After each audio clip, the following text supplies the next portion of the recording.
Bonjour à toutes et à tous, aujourd'hui on se retrouve pour un nouveau débrief sur l'Olympique Lyonnais. Putain, mais c'est pas vrai, je reviens, je vais préparer mon ring.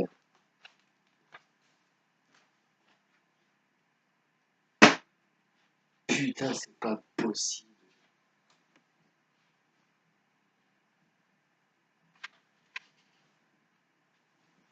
c'est pas possible. Voilà, mon ring est prêt, mais pourquoi? On a perdu 3-1 contre Dijon, contre la moutarde, wesh, de la moutarde. Putain, c'est pas possible. On a quand même perdu contre les derniers de la Ligue 1 qui sont passés maintenant 18e. Et c'est quoi le meilleur palmarès? Vice-champion de Ligue 2 en 2016. Non mais là c'est pas possible là. Faut trouver une solution. L'Olympique Lyonnais, faut arrêter vos conneries là. Putain. Hmm. Il va prendre cher.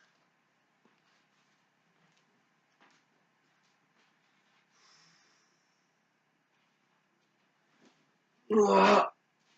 Ouah.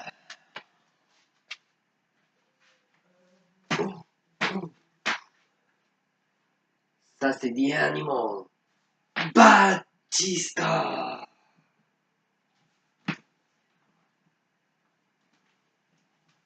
Ouh. Ouah. Oh. Ah. C'est le Trouble in Paradise de Kofi Kingston. Oh, oh putain, je crois que je l'ai cher bien fait. Yes, yes. Kofi Kingston va gagner à WrestleMania. Bon, pour l'instant là, c'est pas le sujet. Après, on va parler de WrestleMania 35. Donc, l'Olympique Lyonnais, là, franchement, c'est pas possible. Perdre 3-1 contre la moutarde. La moutarde de Dijon, quoi. Ça commence, ça me dérange. Vous me dérangez à perdre comme ça. Faut arrêter ça, l'Olympique Lyonnais. Bruno Genesio, c'est quoi ta solution? Et Jean Lyonnais, c'est quoi votre solution? Et même Monsieur Olas, c'est quoi votre solution? Non, franchement, là, on perd 3-1 contre les derniers, mais l'Archouma! Nabil Fekir, toi qui es capitaine, pourquoi tu ne marques plus? Pourquoi t'es devenu mauvais?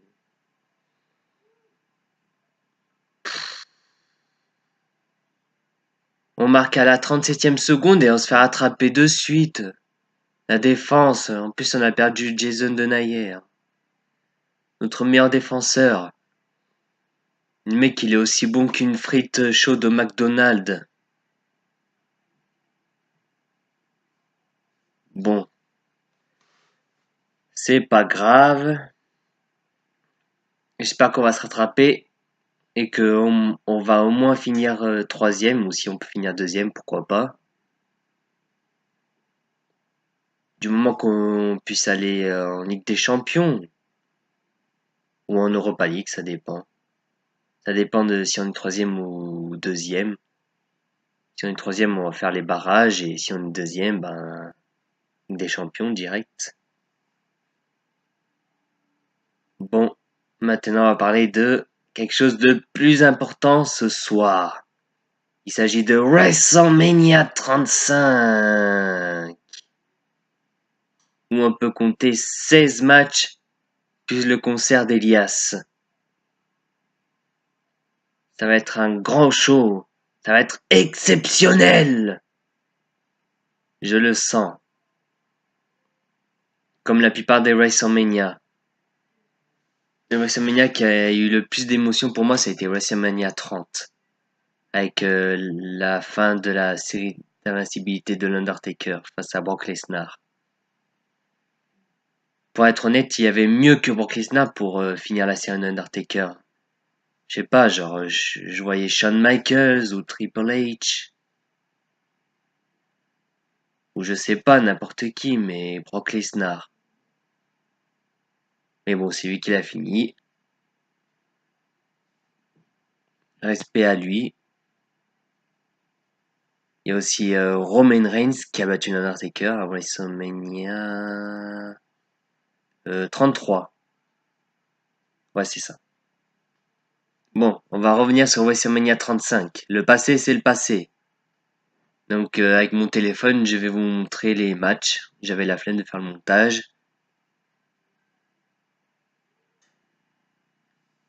Premier match. Buddy Murphy va faire face à Tony Nese. Je sais pas si on dit comme ça. On va dire Tony Nese, pardon. Enfin bref.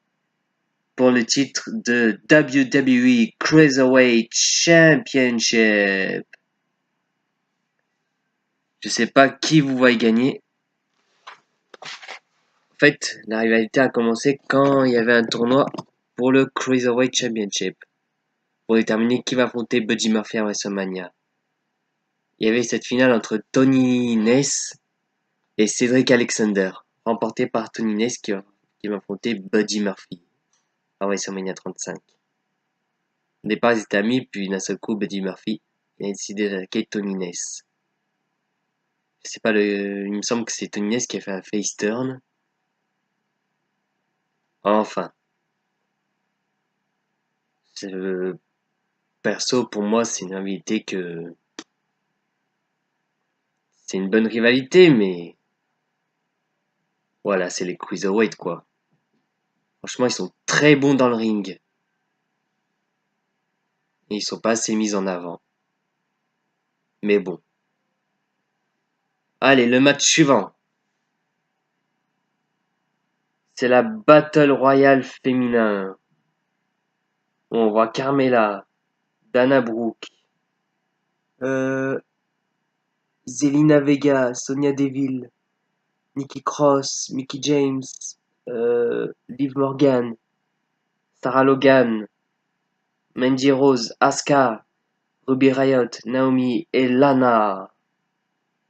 Après, je sais pas trop. Moi, perso, enfin, il me semble qu'il y a d'autres participantes aussi, genre Lacey Evans ou quelque chose comme ça.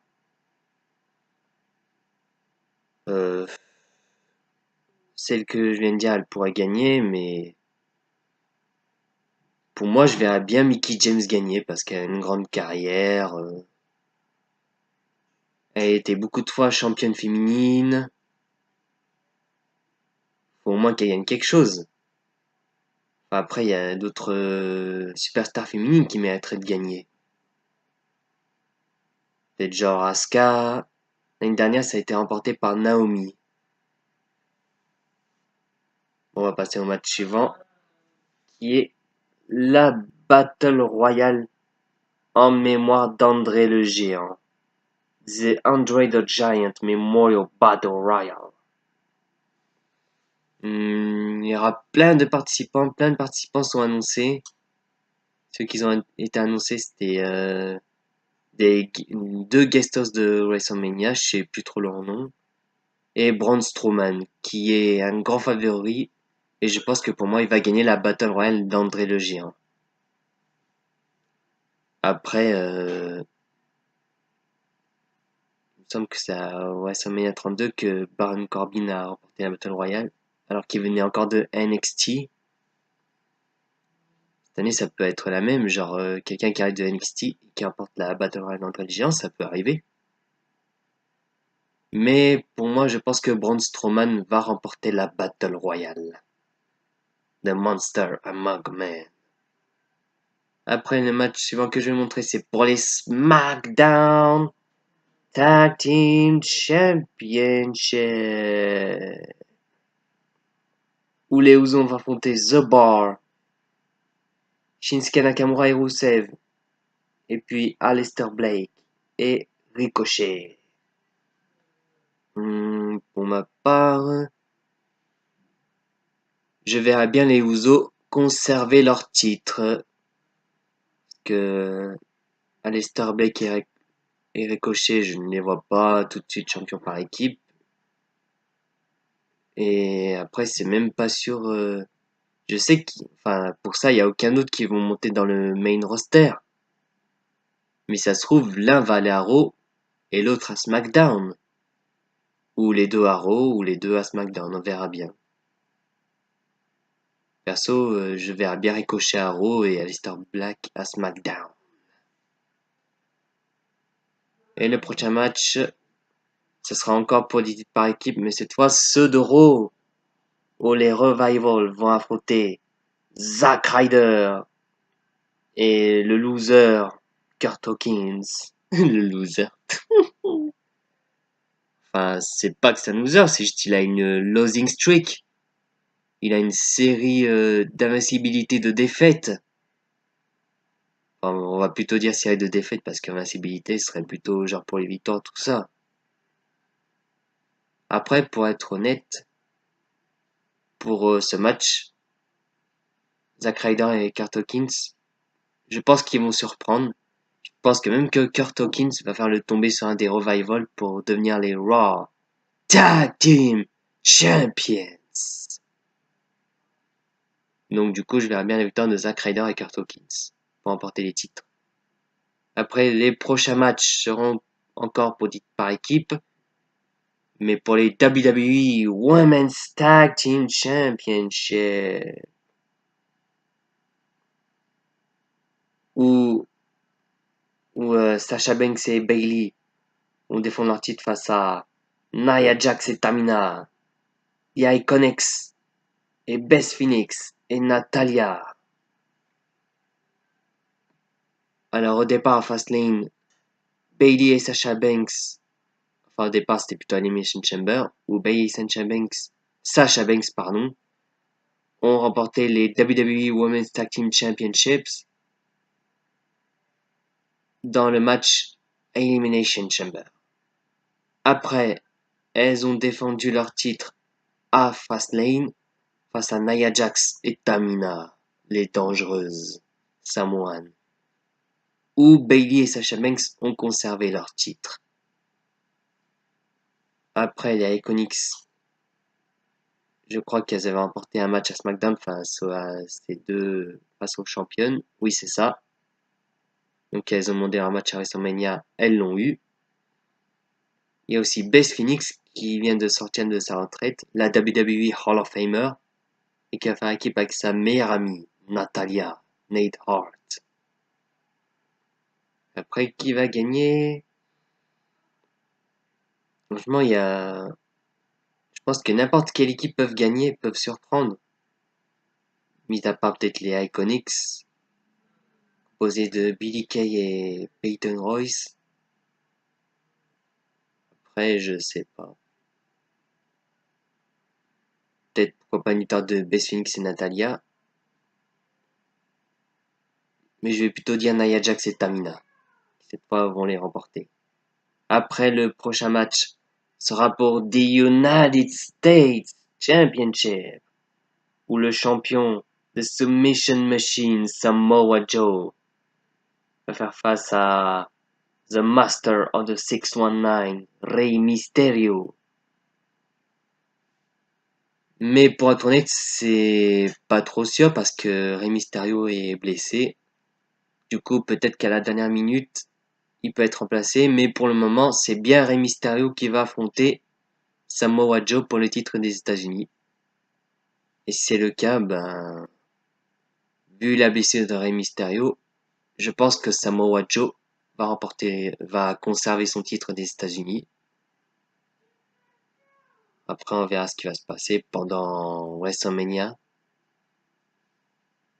On va passer au match suivant pour le titre intercontinental, où Bobby Lashley, le tout-puissant, va faire face à Finn Balor, ou plutôt The Demon King, Finn Balor.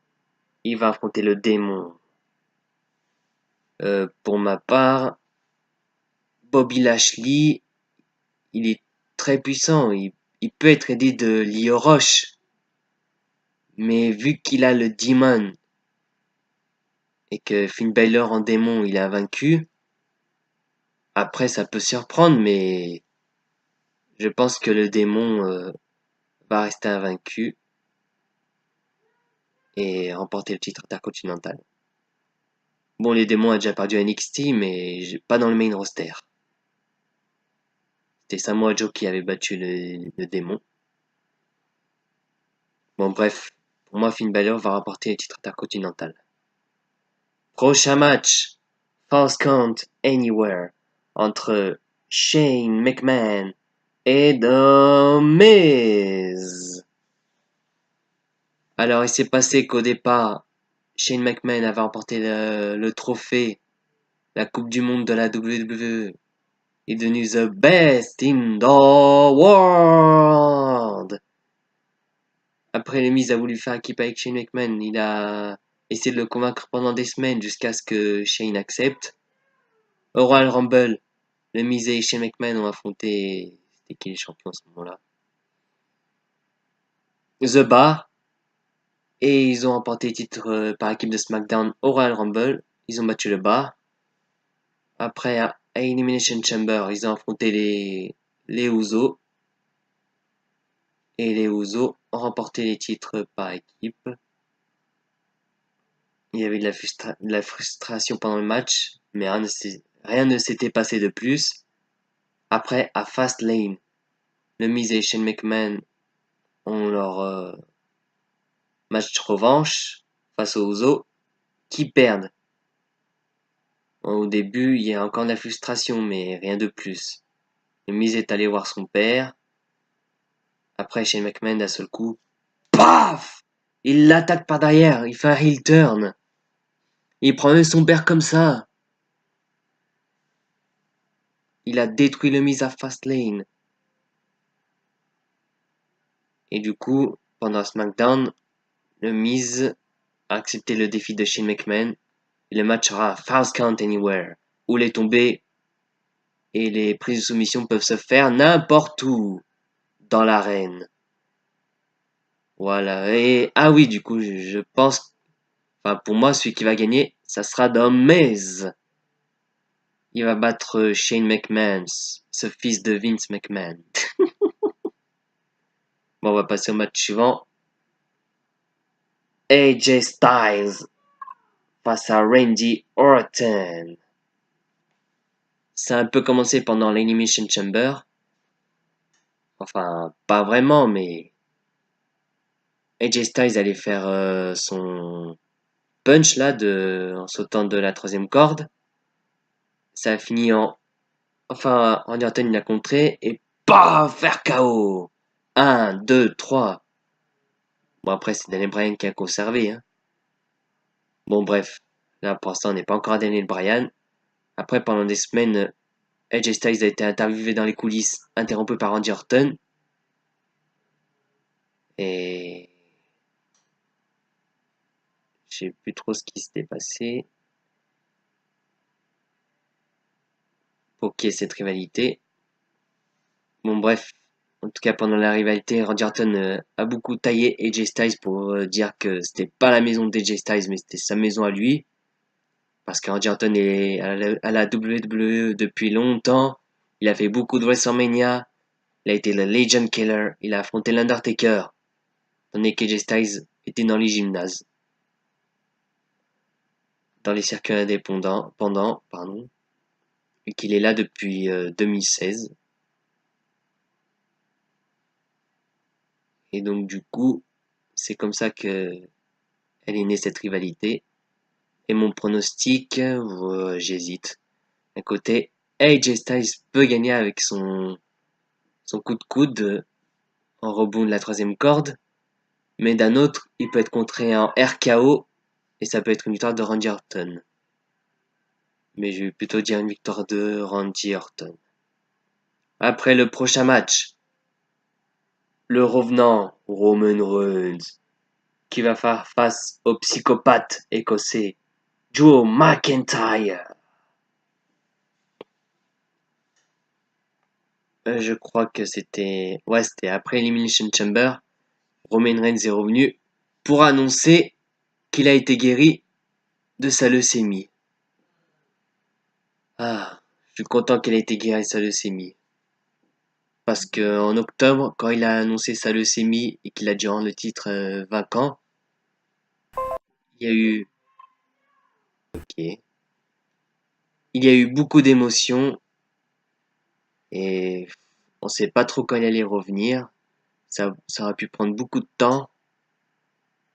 Et une leucémie, ben, ça met beaucoup de temps à guérir. Mais lui, il a eu beaucoup de chance. Il a encore vaincu la leucémie. Ça fait 2-0 pour Roman Reigns face à la leucémie. Et depuis, après à Fastlane, il a fait équipe avec ses frères, Seth Rollins et Dean Ambrose pour reformer une dernière fois le Shield pour affronter Baron Corbin, euh, je crois aussi Drew McIntyre et Bobby Lashley. Victoire du Shield, logiquement. Non, attends. Non, je crois que c'était pas Bobby Lashley, je crois que c'était plutôt Elias. Bref, en tout cas, c'était une victoire du Shield. Et après, je crois que c'était le soir suivant, Roman Reigns allait faire son combat solo face à Baron Corbin. Et après, Drew McIntyre l'a attaqué. Paf! Du coup, pendant les semaines, il y a eu Drew McIntyre qui a attaqué beaucoup le Shield. Il a même dominé le Shield un par un. Il a beaucoup de fois battu Dean Ambrose. Je crois même qu'il a battu Seth Rollins une fois, ou il a attaqué quelque chose comme ça. Bref. Et après, il a défié Roman Reigns. Et il a attaqué sa maladie. Il a appelé son vrai nom, Joe. Roman Reigns arrive. Il a dit, Roman, accepte.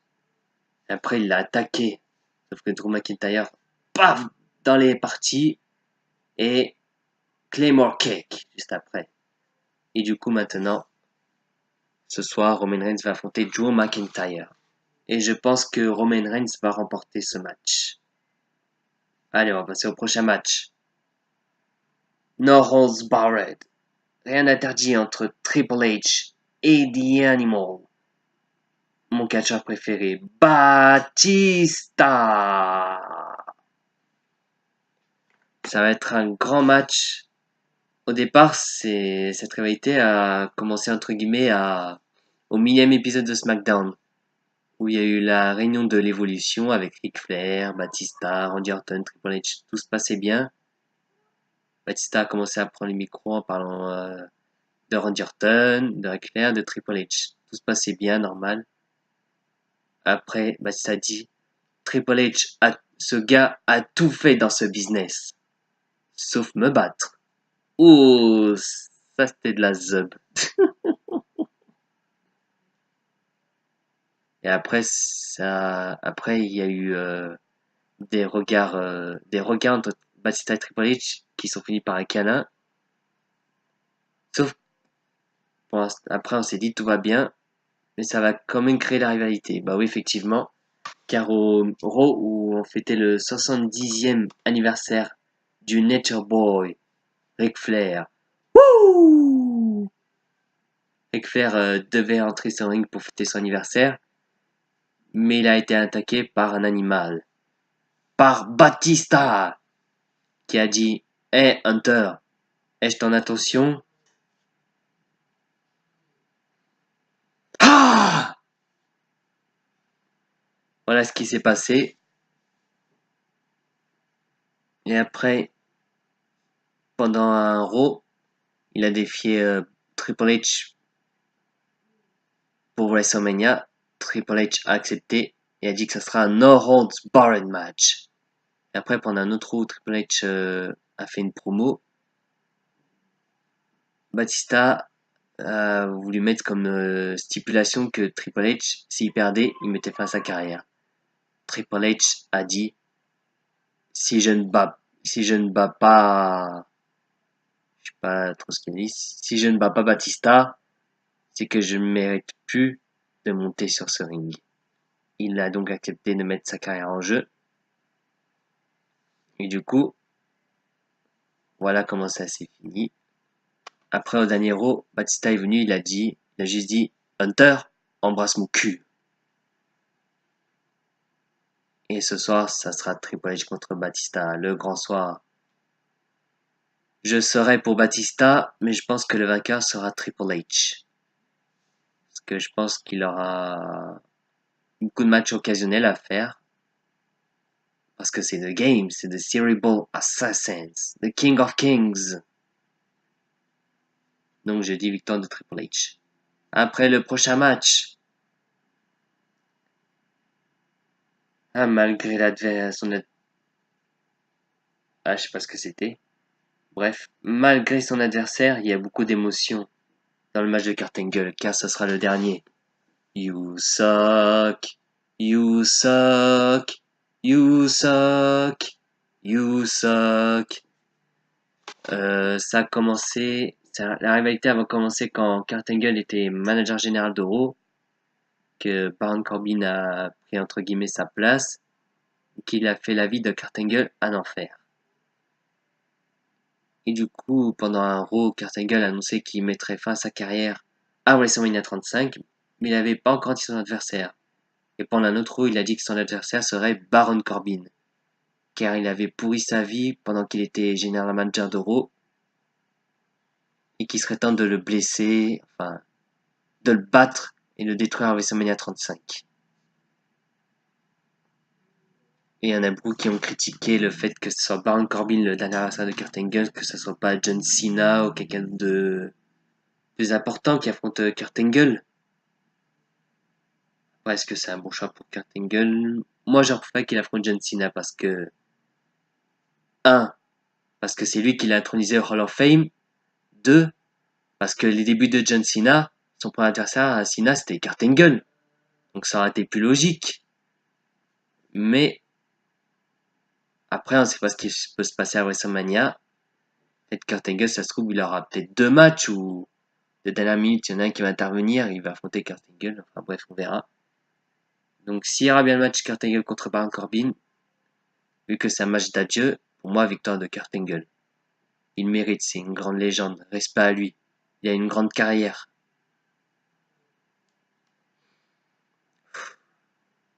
Beaucoup d'émotions.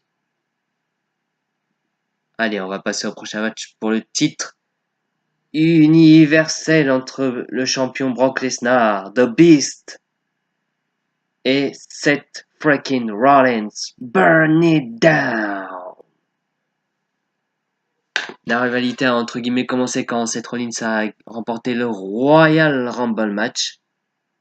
Après, il avait le choix entre affronter le champion de la WWE et le champion universel. Il a choisi d'affronter le champion universel qui est Brock Lesnar. Ouais. Il n'y a pas grand chose à dire, hein. Je pense que le vainqueur sera, je l'espère, c'est Rollins. Parce qu'après, j'aime bien Brock Lesnar. Enfin, je déteste pas Brock Lesnar. Mais le fait qu'il soit champion et qu'il soit jamais là, bah, ça gâche tout. Le championnat universel, c'est le championnat majeur et le gars, il est jamais là. Ce qui est dommage. Parce qu'il peut être un grand champion, mais là, c'est surtout un grand champion fantôme. C'est Fantomas, le mec. Mais si, par exemple, si Brock Lesnar, il serait pas champion, je serais content de le voir, mais là, il est beaucoup hué parce que c'est le champion, il est jamais là. En tout cas, je pronostique victoire de Seth Rollins. Il sera peut-être aidé par le Shield ou je sais pas, ou qui peut gagner le match, qui peut surprendre. On va passer au prochain match pour le WWE Championship entre Daniel Bryan et Kofi Kingston, la Kofi Mania. Alors au début, à Elimination Chamber, ça devait un match entre Daniel Bryan, Randy Orton, AJ Styles, Samoa Joe. Il y en a, je sais plus qui c'était après.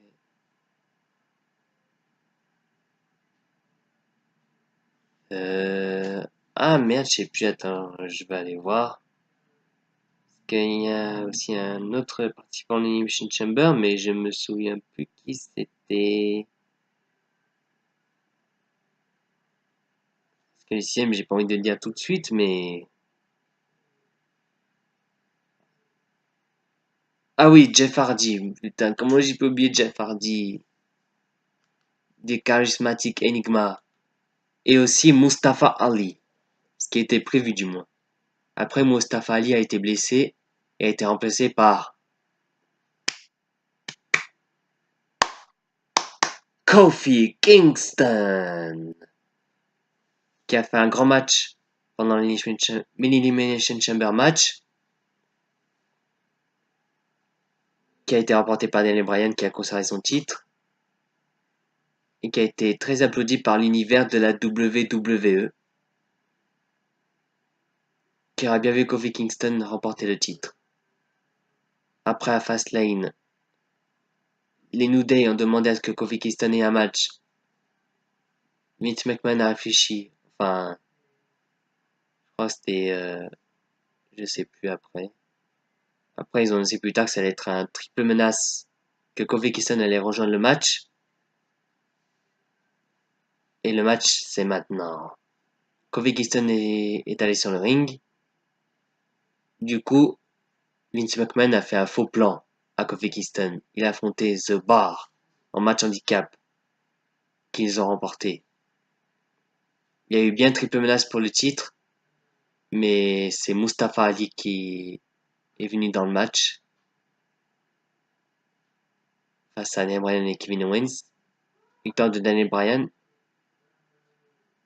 Du coup, pendant SmackDown après, il y a eu un Gauntlet match de Kofi Kingston qui a tout emporté, mais encore une fois, Vince McMahon a fait un faux plan et que avant de pouvoir affronter Daniel Bryan à WrestleMania, il devait le battre, lui. Daniel Bryan a gagné. Kofi Kingston, à ce moment-là, n'affronterait pas Daniel Bryan. La semaine d'après, le New Day ont battu toutes les équipes dans un gauntlet match.